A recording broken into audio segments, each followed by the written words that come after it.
आमच्या मागण्या मान्य करा। 3 ऑक्टोबरच्या जी.आरची अंमलबजावणी झालीच पाहिजे। ग्राम रोजगार सहाय्यक संघटनेचा धरणे आंदोलन करताय, तुमच्या मागण्या काय होत्या? आमच्या या ठिकाणी 3 ऑक्टोबर 2024 रोजी महाराष्ट्र शासनानं शासन निर्णय केला होता की 2008 पासून कार्यरत असलेले सर्व रोजगार सहाय्यक यांना फिक्स मानधन देण्यासाठीचा तो जी.आर होता, परंतु आजपर्यंत त्याची अंमलबजावणी होत नसल्या कारणानं आणि 6 महिन्यापासून आम्ही मानधनापासून वंचित आहोत।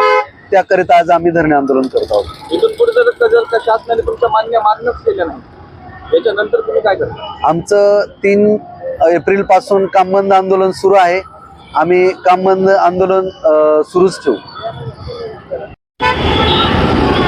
आज पूर्ण महाराष्ट्रामध्ये ग्राम रोजगार सेवक प्रत्येक जिल्ह्यावर जिल्हाधिकारी या ठिकाणी धरणे आंदोलन करत आहोत।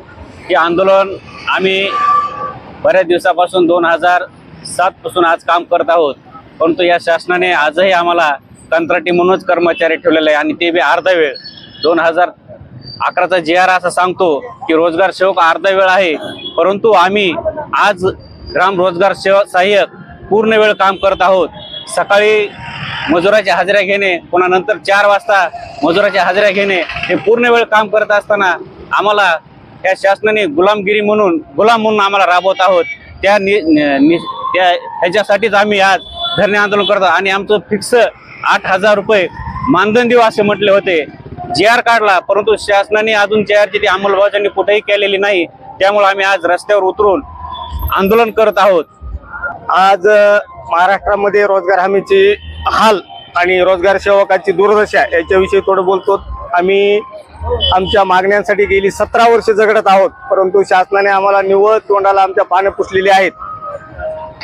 गेलेल्या विधानसभेच्या निवडणुकीच्या तोंडावर शासनाने अनेक प्रकारचे जी.आर पारित केले, त्याच्यामध्ये आम्हाला पण एक फिक्स मानधन 8,000 रुपये देऊ म्हणून शासनाने 3 ऑक्टोबरला जी.आर पारित केला, परंतु त्या जी.आरची अंमलबजावणी आज तागायत शासनाने केलेली नाही। त्यांच्याकडे आम्ही अनेक वेळा पाठपुरावा केला, मागण्या केल्या, परंतु त्याची कसल्याही प्रकारची त्यांनी दखल घेतलेली नाही। त्याकरता आम्ही गेलेल्या 3 एप्रिल पासून एक महाराष्ट्रभर बेमुदत काम बंद आंदोलन केले आहे। कारण आम्ही गावातील मजुरांना जगवणारच जर उपाशी राहत असेल तर याच्यासारखं दुर्दैव आमच्या आयुष्यात कुठलंही नाहीये।